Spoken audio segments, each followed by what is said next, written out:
Moments with God, a time of reflection for every day. November 3rd. Eternal Instruction. Train up a child in the way he should go, and when he is old, he will not depart from it. Proverbs 22:6. Where do you think the education of our children begins? Surely everyone will be thinking, at home. Obviously, yes, but is it a reality in our lives?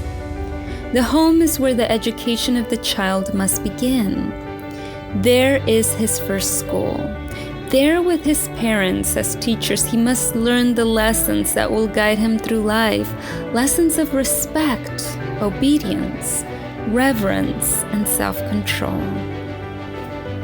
The educational influences of the home are a decided power for good or evil.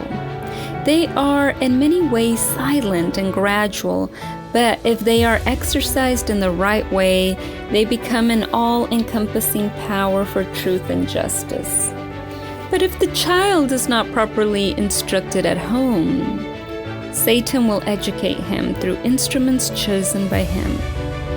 How important is the school of the home? Donna Habenick, a psychologist and former professor at Andrews University, mentions that while the mother feeds the child and provides for his basic needs, she's already teaching him the first two lessons of his spiritual life: love and trust. Children, at their tenderest age, are like a sponge.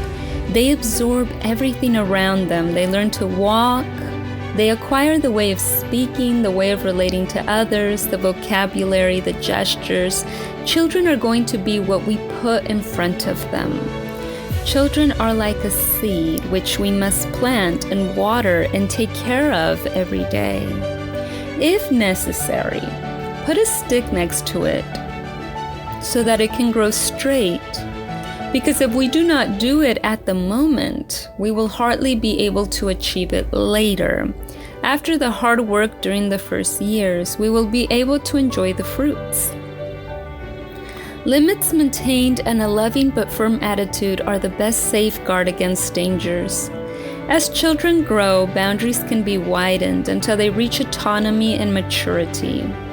On the other hand, home rules should be established taking into account the child's nature, the child's age, and his temperament. These should be few, clear, and expressed in such a way that there is no uncertainty about what is expected of them. Parents should clear the path of our children's lives, being consistent and assertive in the instruction we give them. Find a time each morning to present each child before the throne of grace. Thus at nightfall, when they go to sleep, they will be assured that their parents and God are watching over them. Be counselors, priests, and spiritual guides to your children, and they will receive divine blessings. Parents are entrusted with the great task of educating and teaching their children for the future and immortal life. Many parents seem to think that if they feed and clothe their little ones and educate them according to the standards of the world, they have already fulfilled their duty.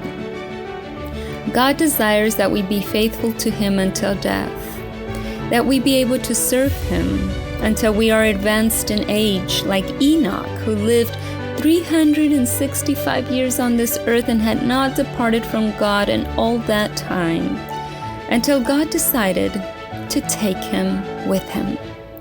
The first great lesson of all education is to know and understand the will of God.